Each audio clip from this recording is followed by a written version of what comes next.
volunteer work, or any kind of scholarship there need to be made. The second theme is that Black students attending a predominantly white institution may have greater difficulty in the levels of equality. The lack of equality notion for African American students may be due to the perceived racial tension or hostility within their environment. These aspects together can create decreased levels of satisfaction and increased levels of isolation in their institution. The third level from our literature review would be the lack of sufficient resources for African American students. These resources may include campus organizations or supportive services on their campus that are created to enhance the achievement and advancement of African American students. The final thing from our literature review would be the social adjustments.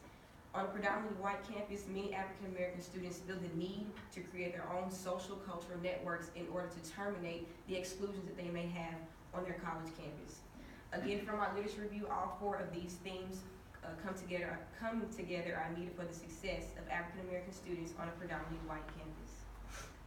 The two major goals of this project, one was to examine the experiences and perspectives of African American women being a minority of a predominantly white institution and how that impacts their ability to obtain a degree within a 4-year frame, as well as developing strategies to improve their skills throughout the college experience and beyond their life. So the method of the study included a sample size of 65 full-time African American female students ranging from ages 17 to 25. The instruments of the study were the cultural attitudes and climate questions, as well as the student motivation for attending university. With these two instruments, we created our own 38-question survey using a system known as Qualtrics. The survey looked at topics such as grade point average, levels of stress, and support systems on campus. All researchers rated the survey individually, and then we triangulated this data. We are all graduating seniors, and we all wanted to come together to share our experiences at a predominantly white institution. So before revealing our results, it is important to understand current African American females' graduation rates, issues, and successes. A study completed in 2013 by the U.S. Department of Education shows that African American female graduation rates are at 44.8% compared to the non-African American counterparts. Through our survey, we found out that current issues are a lack of academic and faculty support, and financial aid resources are delaying graduation rates for African American females at predominantly white institutions. A study completed by John D. Weaver in 2010 shows that African American females hold 66% of all bachelor's degrees attained by African Americans. He also noted in this study that African American females are making up an increasing percentage of all students entering higher level institutions. From our own research, we developed four different themes after coding the data. Like Raquel stated earlier, we conducted a survey in order to create qualitative responses. One of the themes were the experiences of Black females in college.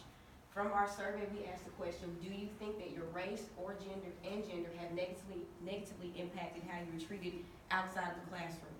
60% of our participants agreed that they feel that their race and gender has negatively impacted them outside of the classroom. The majority of our participants that responded with that answer said that there was lack of support and lack of understanding from either their peers or professors or whoever they're around on their campus. Some responses from our participants would include some students will turn the other way when I walk towards them on campus. Another response is at times in certain classes, people are just insensitive and ignorant about what they may say. Still on the theme of experiences of Black females on a college campus, we asked another question of, do you participate in any campus organizations whose mission is to provide services, resources, or who has a mission towards helping African American students on the campus? Again, 61% of our participants agreed and said that they are involved on their campus organizations. All 5 of these campus organizations, more widely known, the Black Student Alliance, NAACP, or Greek and academic societies, those organizations are help cater to African Americans for their advancement and achievement on their college campus. For our second theme, we chose the social interactions and lack of connections. Still coming from our survey, we asked the question of, do you feel like you have to defend yourself in class as an African American student? 65% of our participants agreed and said they do feel like they have to defend themselves, Interestingly, a great number of them said that they feel like they have to play the role of the spokesperson for their entire race. This may be an example if they are the only African American in their class, their professor may look at them and say, well, how do you think this makes you feel? And that response may being told to say, well, if she feels like that, then all of them must feel like that. So response from our response from our questionnaire stated that yes, some peers or professors will try to test your temperament by saying things in class to get an initial reaction from you. Another response said, yes, because it's always a small number of African American students in my class, so I feel like I have to be the voice for my entire race. All right, so theme 3 consisted of the lack of positive perceptions amongst students and faculty. We wanted to get some responses from our survey takers about not having positive role models on campus. And just to state a few, we have, I don't feel disrespected, but prejudged. Another was, I believe some professors have that you've seen one, you've seen them all mentality. And lastly, we have, they make me seem like I'm out of place. We also wanted to ask our survey takers, do you feel you have access to mentoring and or availability of academic advisors within your department? 55% of these survey takers answered sometimes. Taking these perceptions into consideration, a great solution to address the lack of not having positive role models on campus would be to possibly provide mentors of the minority to students upon request at predominantly white institutes. A productive mentor-protege relationship has been proven to lead to improvements in teaching performance as well as research productivity. So, as you see on our survey takers, a study done by Christine Stanley brought to light, the reasoning of why Black minority professors became advisors, and also the reasoning to how their own perceptions of their mentors affected their decisions. Also, it's been shown that with these minority professors and advisors, they pursue a lot of time into minority students because they view it as a service activity, as to give back to the community, as well as it's a positive chance to effect change as role models on campus. All right, theme 4 discussed how stress impacts campus climate both individually as well as collectively. As the demand for undergraduate students to graduate within the 4 years continues to increase, it becomes imperative to create a culture where all students not only feel compelled to learn, but in a healthier manner. That is where we come to wellness. Overall wellness contributes to the quality of life. Some of these components include health, exercise, diet, sleep, as well as socialization. Many African American women, undergraduate students, are not meeting these recommendations. Historically, African American women are particularly vulnerable to the impacts of race-related stress. For instance, racial discrimination is considered a chronic stressor, given their socially constructed identities, not only as African Americans, but as African American women.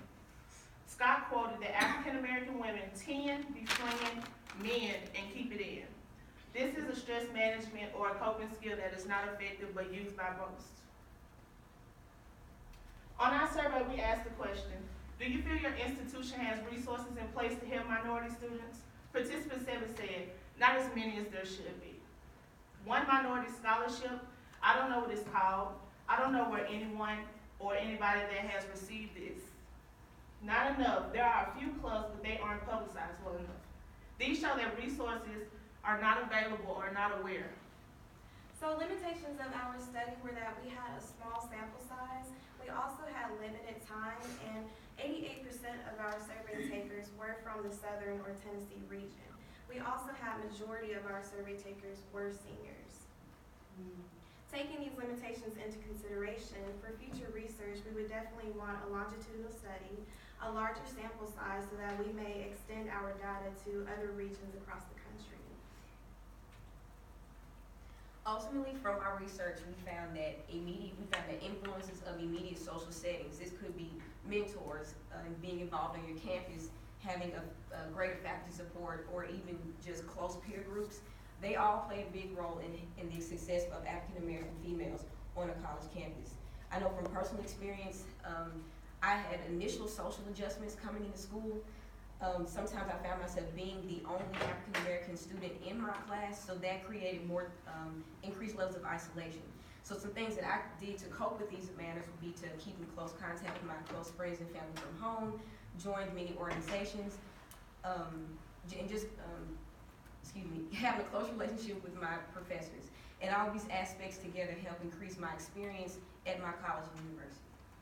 From my own personal experience, upon entering my institution as a freshman, I was lucky enough to have an African-American woman as my freshman advisor, and she not only was the only African-American woman in her department, but was the program coordinator over the department. This woman is Dr. Deidre White. As she pursued her doctorate degree, she also helped me succeed to become a graduating senior within 4 years. She's helped me so much, and I became initially comfortable with her that I now consider her a mother figure in my life. I strongly suggest that other African-American females, upon entering their institutions, should be provided an example of a mentor that is also African-American, so that they have an example of success and a bright future and just won't feel like they're not necessary and drop out. Like Jamera, I didn't have an experience with the African-American female advisor until my junior year in college. By that time, I felt like it was too late. A lot of stuff I had missed out on. But when I did, I met Dr. Shawani Howell-Baptiste, and since then, she has helped me get involved in so many different community projects. I'm working with her on several research projects, and I am now the program coordinator of 2 of those projects with her. So she has given me great networking opportunity. The strategy that I benefited the most from my undergraduate experience was being campusly involved. My freshman year, my Caucasian resident assistant saw something in me that I did not see in myself. I was always raised, it's not about what you know, it's who you know. So I got out there and I began to network as early as I could so I can have opportunities after college. So now I'm a part of Circle K, which is an organization that does volunteer within the community, NAACP, Student Alumni Council, where I'm able to connect with alumni as well as current peers and various other organizations. Okay. In conclusion, based on our literature review, three things that stood out the most to us as far as strategies that were beneficial were community, support system, and campus involvement. I am proud to say, on May 7th, 2016, All 4 of the presenters in front of you Will be graduating with a degree in exercise science From the Department of Health and Human Performance with a GPA over 3.2.